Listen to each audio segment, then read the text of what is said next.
Welcome to Inside Personal Growth Podcast. Deep dive with us as we unlock the secrets to personal development, empowering you to thrive. Here, growth isn't just a goal, it's a journey. Tune in, transform, and take your life to the next level by listening to just one of our podcasts. Well, welcome back to Inside Personal Growth, another episode of the show. And Faust Ruggiero, is that how you say it? Did I say it right? That is how you say it, yes. Ruggiero, MS, is joining us, and you are joining us from what city again?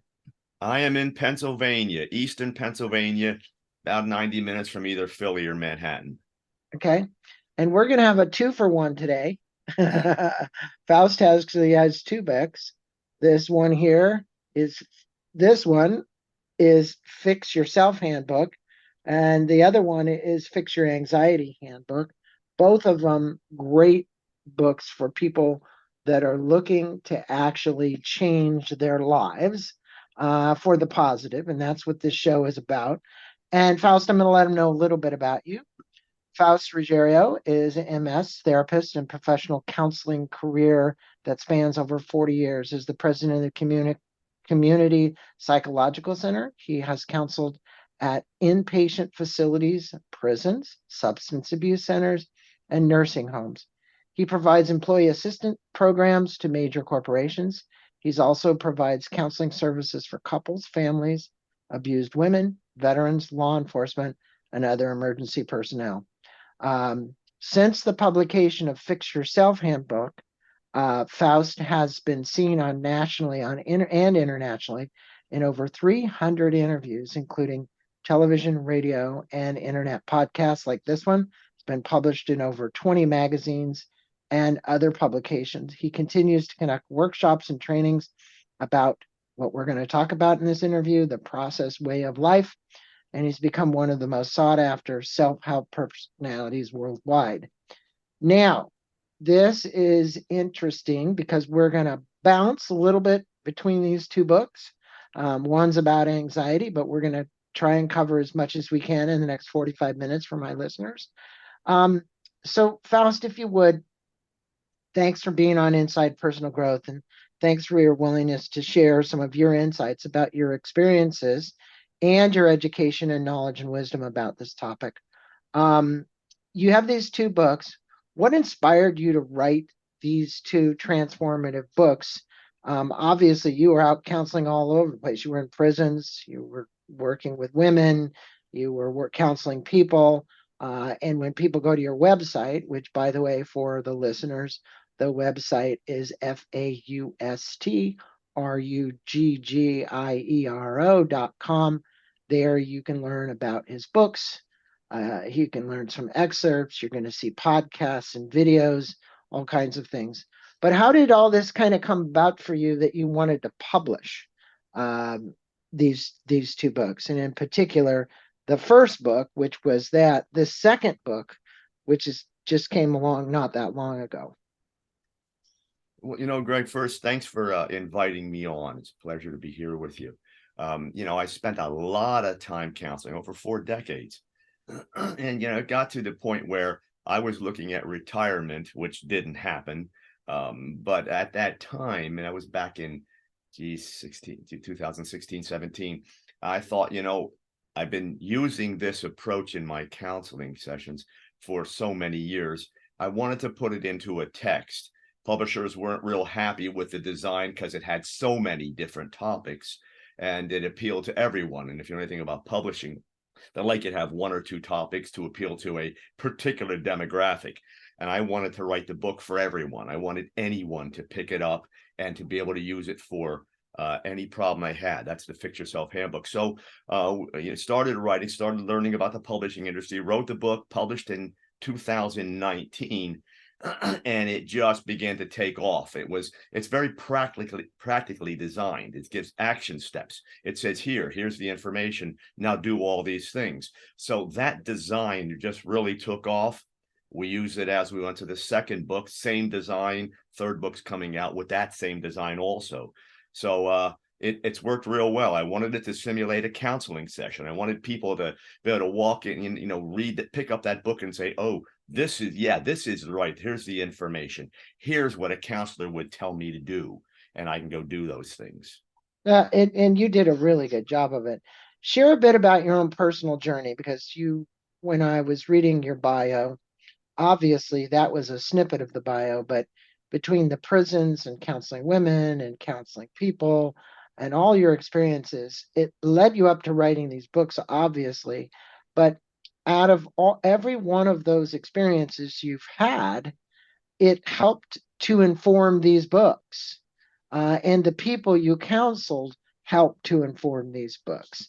So tell us a little bit about that journey, and then we'll dig into the books themselves.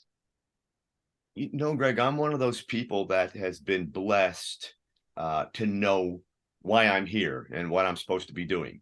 I don't know if a lot of people have that opportunity, but for me, it's about being in service to other people. I thoroughly enjoyed that. I thoroughly enjoyed connecting with people, loving them in the situations in terms of which they enter my life. So counseling people was just a natural for me. Again, I started doing that out of grad school, and that was way back in 79. So 80 or so, I started doing this, and here we are, 43 years later, and I'm still doing it and still loving it. So, when you talk about my journey, that's what it's all about. I was born into it, so to speak. I was Yeah, the kid in school everybody talked to, that type of thing. I'm fortunate they to still came be to doing you. They came to you if they had a problem, right? I listened, I listened intently, smiled, made eye contact, and, I validated them, I guess, so here I Yeah. am, 43 years later as the guy who never worked a day in his life because I got up doing exactly what I wanted to do every day. Well, you've had an interesting journey on to say the least. Now let's take a deeper dive into Fix Yourself Handbook. You structured this book around a process way of life. All right. And I mentioned that in the beginning. I mentioned it in the intro. Could you elaborate on what that means and how it can empower individuals to kind of take control of their life? Because it is a unique approach, but like you said, you wrote this book for everybody. Yeah. You know, it's the first and most important question. What's the process way of life? Everything we do in our life, like everything we do, has a process associated with it. Here you and I are doing an interview today. We started, as you know, a few weeks ago. Uh, people contacting each other. We did a Zoom where you and I talked about things. Right. Is this going to work? And then came all the things to set it up. So we are in this situation today. There was process after process after process. It's the same thing in life. Regardless of what we do, it's bound by processes, little steps or little ways of doing things that make things work out right. Things like being honest with yourself and learning how to allow your emotion to express itself before your intellect. I'm sorry, before your emotions. Learning how to gather facts and communicate properly, and all those types of things. So those are all processes. And what I've done is just put them into a format where people can use them to address the various conditions in their lives, their everyday living. It gives definition to the journey. It addresses what we call mindfulness. People like that term today. It allows us to have a plan to move forward every day and check into that plan and allow it to work for us just by using simple steps that I call processes. Well, if you would, along that theme of the process-centered life, share an example or a story from the book that highlights how this approach can lead to some kind of, I'm going to call it profound personal growth, but really personal transformation. Because, and as a psychologist, when you see the light bulb go on inside of people, right? It's like bing, and all of a sudden they realize that, oh, I've been playing this tape since I'm 7 years old, right? And it's still there. And the question is, can I coexist with it? Or, you're not going to be able to throw it out because it was plugged in a long time ago. So, what kind of stories do you have around that of people who had what I call an epiphany during your process and had some major life changes? I go back to the first step in the first book. When we talk about processes, nothing we do in our lives can work unless we are what I like to call brutally honest with ourselves. We like to think of ourselves as honest people, but we've got an array of defenses and strategies that keep us away from anything that might challenge us, might make things uncomfortable, might let other people see some vulnerability or what we might define as weaknesses. So we don't get completely honest with ourselves. And whether it's counseling or working this program or what it may be, every day in our lives, if we are not honest with ourselves, nothing can grow, nothing at all. I give the example of the woman that comes in and she's talking to me, and this could be any person. Most people come in this way, and they begin to tell their story, and they go into it and they give me the highlights, and I start going deeper. And I notice that the deeper I go, one onion layer deeper, if so to speak, a little more of the games come up, a little more defenses. They're going to tell me some of the story, and I'll make that connection for them. I'll say, do you remember when you started and you gave me the story you planned? That didn't have a lot of defenses, or you didn't think it did. But now, as I'm going deeper and deeper, do you realize as you continue to tell the story, you also introduce some protective devices in there? Do you think you really need them? Mm-hmm. It's And when they realize that they don't, and they stop fearing that, then honesty becomes their best friend. And that changes everything. We'll talk about epiphanies. When they get to the point that they say, I don't need to do this, at least not in here, at least not with you. I can start here.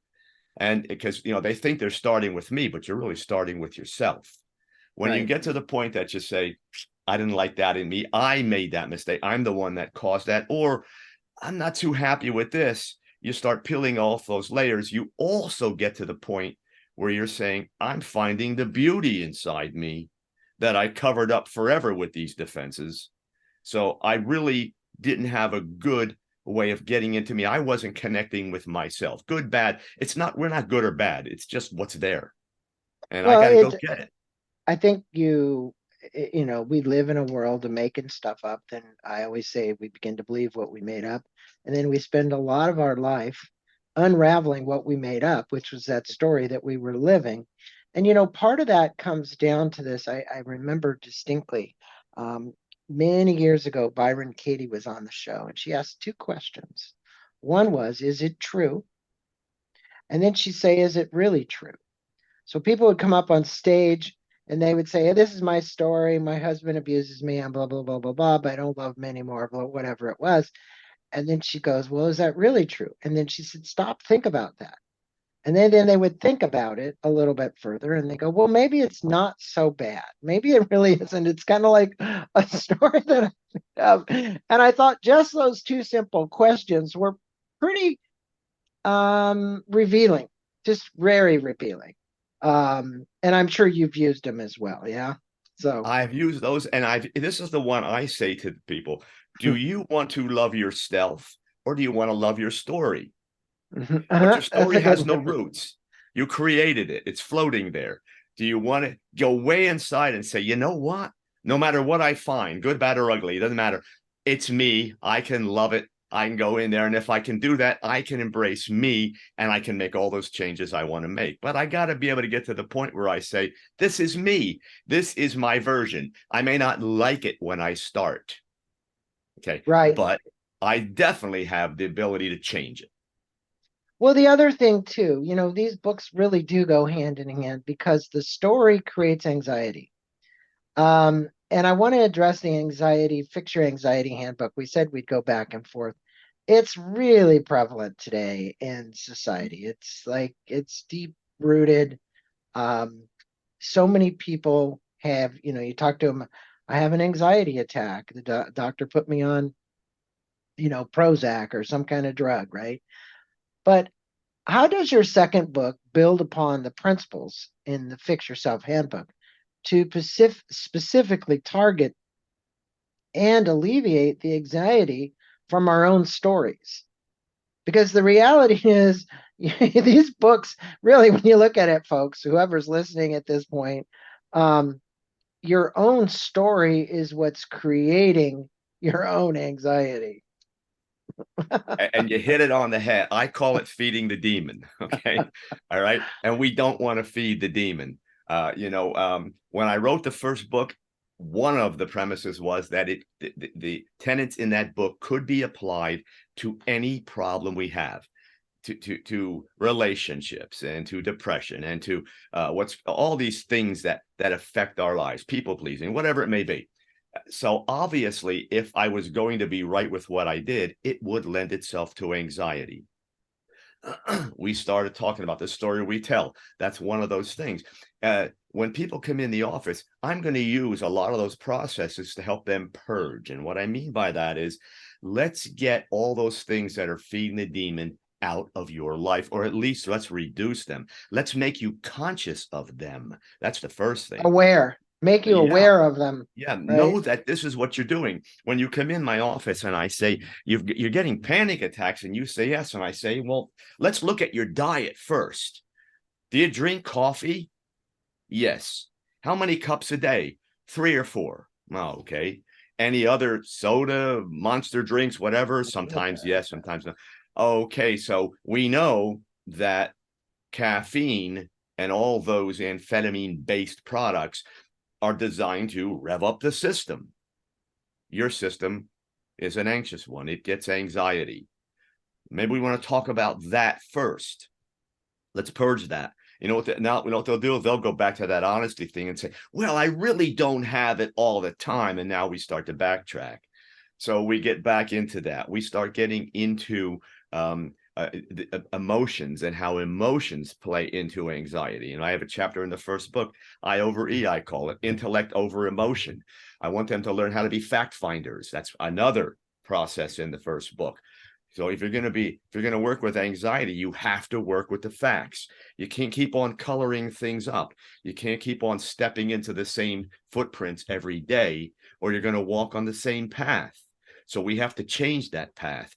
We're going to talk about how you sleep. Are you going to, everyone says, well, I get enough sleep. Well, they get the amount of sleep they've gotten used to, but we haven't looked at what the body needs. So we're going to take all those things and we're going to put them all in one further context, which is to slow the process down.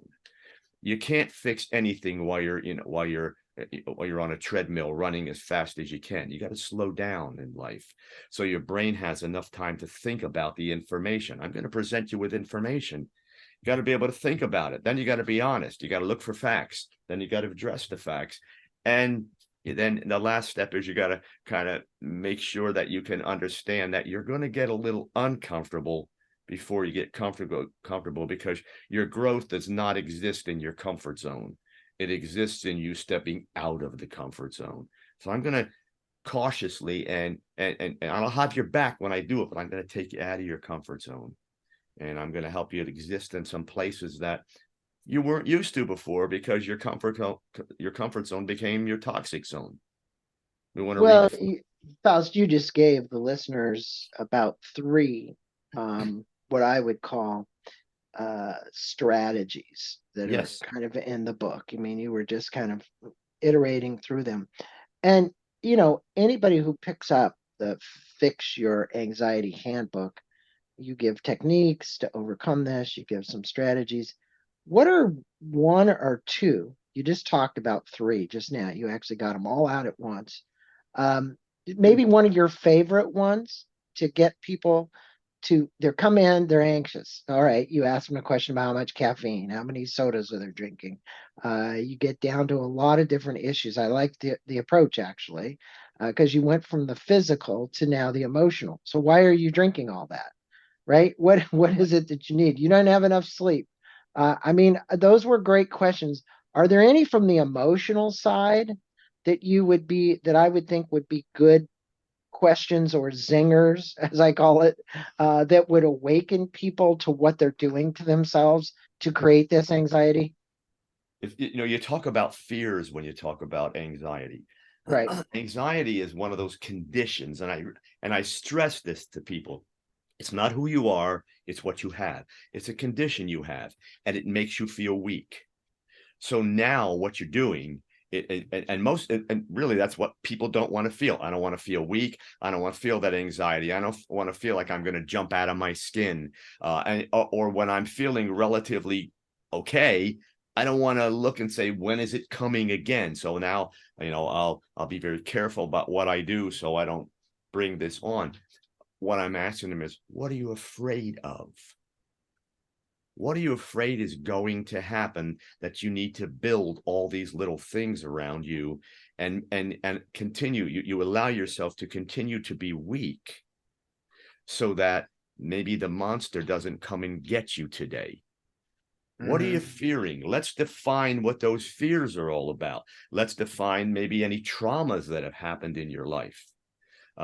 Let's look over any abuse. Let's look over failed attempt at things that caused you to be in the limelight you didn't want to be in. Those types of things. Let's go get those things.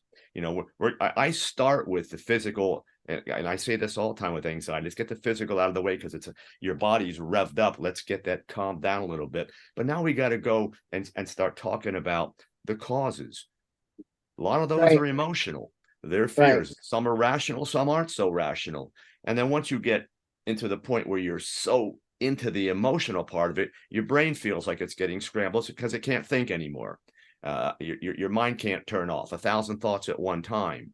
So we have to kind of work from the bottom up on this body emotions into Well, how would you address? I mean, there's, obviously this term's become overused, but probably in a good sense overused, but limiting beliefs. Somebody comes into you and really, I always say, because they're maybe down on themselves, as you say, what's really part of both of these books is taking full responsibility for yourself, your healing and your growth. And to make that critical shift is a mindset, all right, change. And that mindset change can be around limiting beliefs. But I say that it's always between your reality and your potential, right? Because look, a lot of people, their reality is they walk into your office and they lay out the story. You're getting them to change the story, okay? So that it isn't that story. What advice would you give for listeners around shifting their story and making a critical shift in their mindset so they could change the story? it is one of the best questions you could ask. We have the way our minds work. We want to come in, lay out our story, have someone tell us what to do to change it, go do those things, and then consider it changed, which would be great if we lived in a stagnant world that didn't change much. Then it would accommodate that.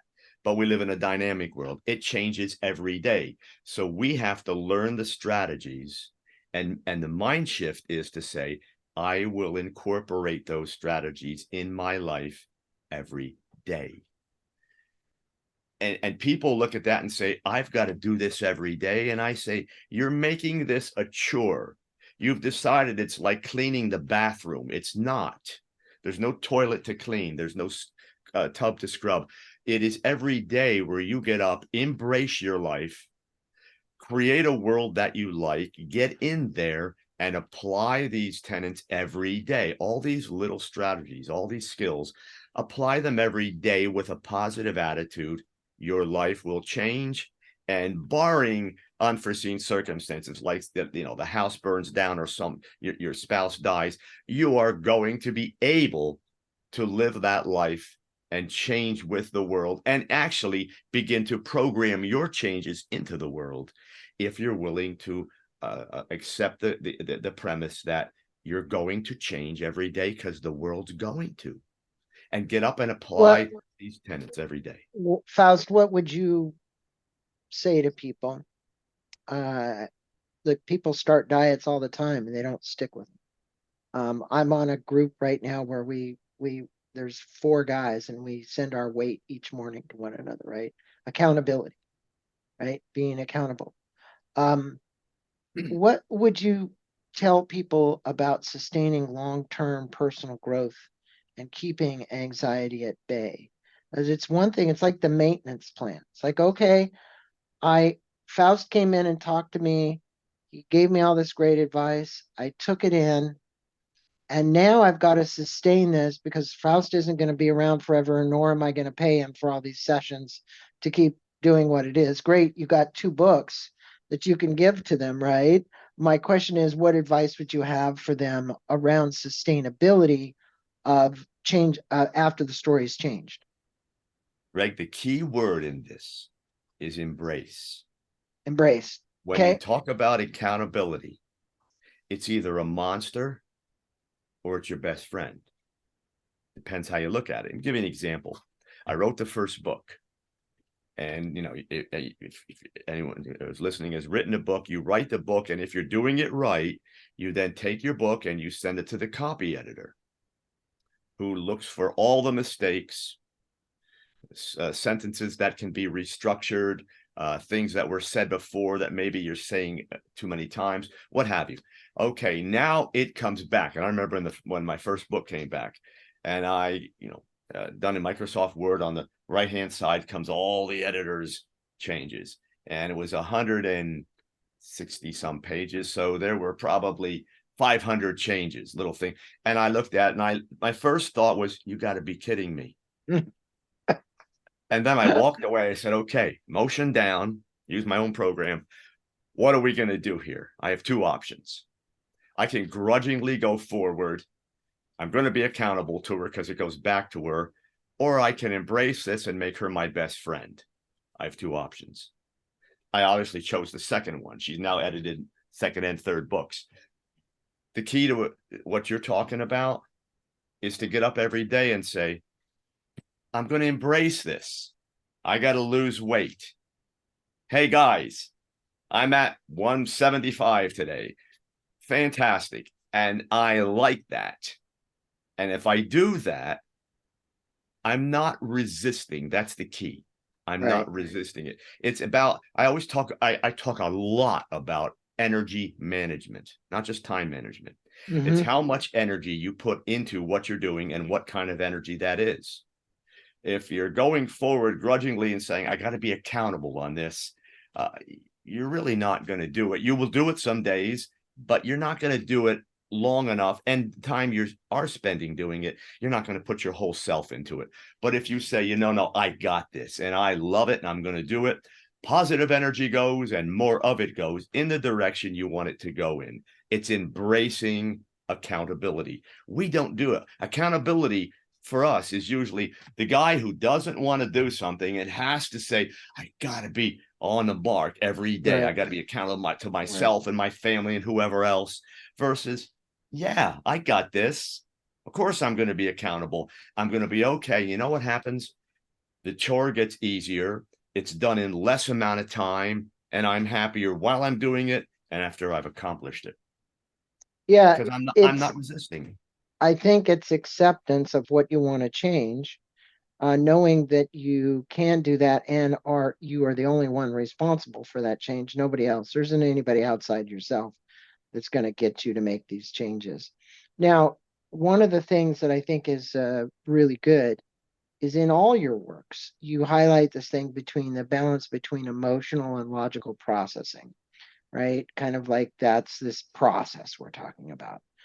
How does finding this balance contribute to people having either the aha moment, personal growth, and helping them reduce some anxiety that they might be dealing with themselves? Because look, there's an emotional side, there's a logical side. You've addressed both of them so far. I'm not certain if people actually see them together. They probably see them separate, right? And I think you're saying no, there's a balance between these two. Just like I said, my accountability on my phone to send my weight, that's a process, isn't it? It is. Pretty logical, Yeah, pretty logical process. It's like, okay, every morning I'm going to text these other 3 guys. I'm going to see what they weigh. They're going to see what I weigh, right? exactly. But there's also commitment. And I think sometimes that word, I don't want to say it frightens people, but it's hard for them to live up to. Yeah. When I talk about intellect and emotion, I always try to get the point across to everyone that, first of all, they exist in the same place. They're in our brain. Our brain processes our intellectual, everything that we do, and it processes our emotion. So Mhm. they're occurring in the same place. They are both going to have their say. The question I pose to people is, and what I teach them is, let's tell our emotions, don't worry, you're going to get your say. We're just going to let the fact finder go first. That's all. If I can do that, it's sort of like, the old mom says, count to 10 and wait, and what we say to people now is like, hold off, just back down a little bit, slow down, get the facts. What happens is that when people do that simple exercise, they say to themselves, instead of, oh, I can't believe, and they go into it, they say, wait a minute. Okay, I'm just going to slow down a minute. I want to hear what's going on. I'm going to try to get the facts and then make some decisions. Then I'm going to talk about how I feel about it. They look at me and say, I can do this because my emotions are going to come through. People are afraid of not being validated or not being heard, or their point that isn't going to be expressed. And I say, you can do all that. But how about if you do it based on the facts? Being able to take your emotions, slow them down a bit, say, okay, I'm going to put them to the side just for a moment. I'm going to get all the facts. So I'm going to hear everything you have to say, or hear about whatever that thing going on in the country is, or in my family, or with me, whatever it is. I'm going to get the facts. Then I'm going to make some decisions about how I want to do this. Then I'm going to tell you how I feel about all of it. Now I'm emoting in a more healthy manner, and my emotions aren't a virus, so to speak, that's affecting my brain's ability to think. Well, you did mention earlier, like you can't do it while you're on a treadmill, so you have to Yeah. pause. And I think, look, when we are reactive, not action oriented, we'll blow up where everyone says, stop, take a deep breath, be mindful. You know, before you actually say, and might put, I'm just going to say, put your big foot in your mouth, Mhm. right, and hurt somebody's feelings, because you really didn't think through it. Your emotions got the best of you. We all know what those emotions are, of anger and frustration and whatever it might be. And it comes up during the day, sometimes at unexpected times, right? Mhm. Doesn't matter who it might be that you're dealing with. So watch for those little things and be mindful of that. Now, there's some people out there, Faust, that right now probably listening to the show, and I'm just going to say it, they might be a little bit skeptical about the ability to fix themselves or manage anxiety without a doctor giving them a prescription of Prozac or whatever it might be. What would you say to them, and how does your book address those kind of concerns? Because look, these are do-it-yourself books, right? Both of me, pardon me, I didn't get the front cover. They're both do-it-yourself books. That's what they're meant for. You wrote these after years of counseling people and said, let me address everybody, right? And Right. anybody can pick these up and fix yourself handbook, right? And they're going, no, no, no, no, I can't do that. I don't know. What are you telling them to get past that? First of all, when it comes to medicine, I always say that's a last resort. It doesn't Yeah. mean it cannot happen. I always tell people that 30 years ago, people would come into my office with anxiety and depression or whatever. 5%, 7, 8%, whatever, were on medicine. Now they come to my office before we've done anything. 70% of them are on medicine. Now, Mm-hmm. that's such a telling statement. What's happened is we've begun to rely on that quick fix.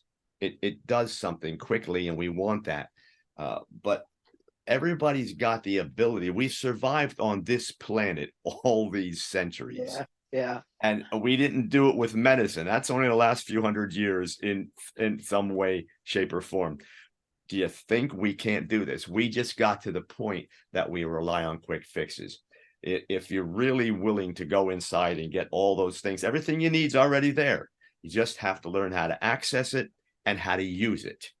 All my people have done that. When they come in the office today, I don't even think about referring them to a doctor for medicine. We don't go there unless they're telling me, no, I'm having panic attacks every day. I say, okay, fine. We have to calm your body down first. We might need a month or two, but we're not going with antidepressants. We'll do an anti-anxiety med. You'll get calmed down. We'll start setting the components in place, coping skills first and strategies, and then we'll get you to the point that it happens. And what I tell people is, don't worry about, I don't know if I can't do this. Give yourself a chance. Let's try. And if you're willing to do that, at the very least, you're going to find out things about yourself that you didn't know were there. Yeah, I would agree with exactly what you're saying. I remember having Dr. James Gordon on here a couple of times, and um, he would say, because he does similar work to you, but more integrative medicine, right? And he tells people, that come in with anxiety. Now we're addressing your anxiety, or having heart palpitations or whatever it might be. Medicine should be the last resort. Look, you can do mindfulness, meditation, Tai Chi, yoga, exercise, all these other kind of things, which they've proven that when the body is being exercised, right? Because a lot of people that are coming in with that are not on a regular routine of some meditation or exercise program, that literally those symptoms that they're having start to fade away. And he said 90% of the time, he will not prescribe any kind of medicine. And he's an MD, he can prescribe medicine. And I think that's an important point you make, because you're telling people, let's try this some other way before medicine, right? Give it a chance, because there are things you can do on your own. And that's the fix yourself part of this. Okay. So as we wrap up the conversation, what are one or two final pieces of advice you'd like to leave the listeners with? And is there anything upcoming at your website or other things you want to mention with relation to people, other than just getting the book, where they can find more information about you and what you're doing? Yeah, no, the first piece of advice I give to people is give yourself a chance.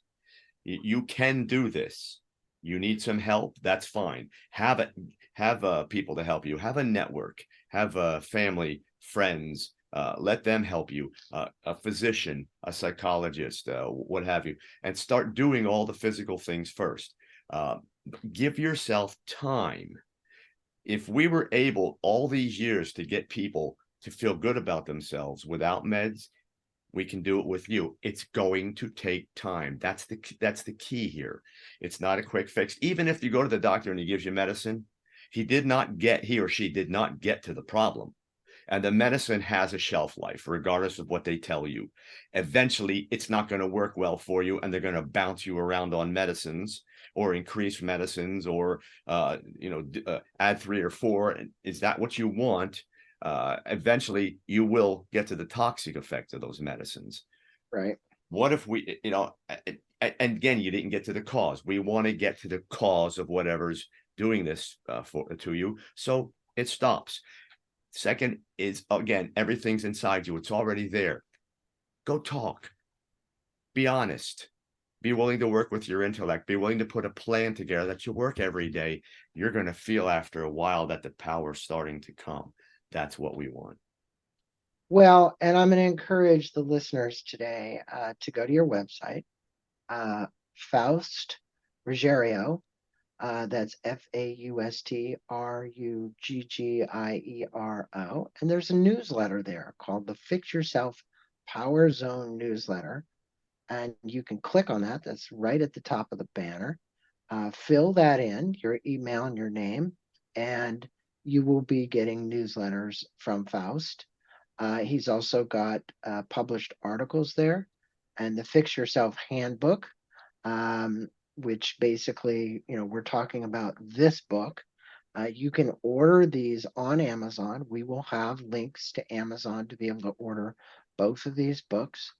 And you can also see some videos and podcasts that Faust has been on, which is at that same website. It's been a pleasure having you on Inside Personal Growth and talking about your books, talking about your process, and spending time with my listeners to know a little bit more about how you approach this. And the only way people are going to find out is if they pick up your books. Pick up your books, read them, and get in touch with Faust. You got a way to contact him through his website. He'd love to hear from you. And do you have any other final words? Again, the power is there. Get some help to access it. Feel free, go to my website. There's a contact link there for all of you if you want to ask me any questions. I do get back to people. The books are there. The third book, the Fix Your Depression Handbook, we're hoping to have that in publication by the end of the year. That will be there also. But by all means, contact me. I'd love to hear from you. Faust, thanks so much. It's been a pleasure. It was really cool. I enjoyed this. I enjoyed us talking about how we make up our stories and then we start to believe them and then we've got to unravel them and we've got to ask questions of ourselves to do that. And that's the thing. These books are loaded with questions for you guys to actually use these as a handbook and fix yourself. So thanks so much, Faust, for being on the show. It has been a pleasure. Thanks so much for inviting me on.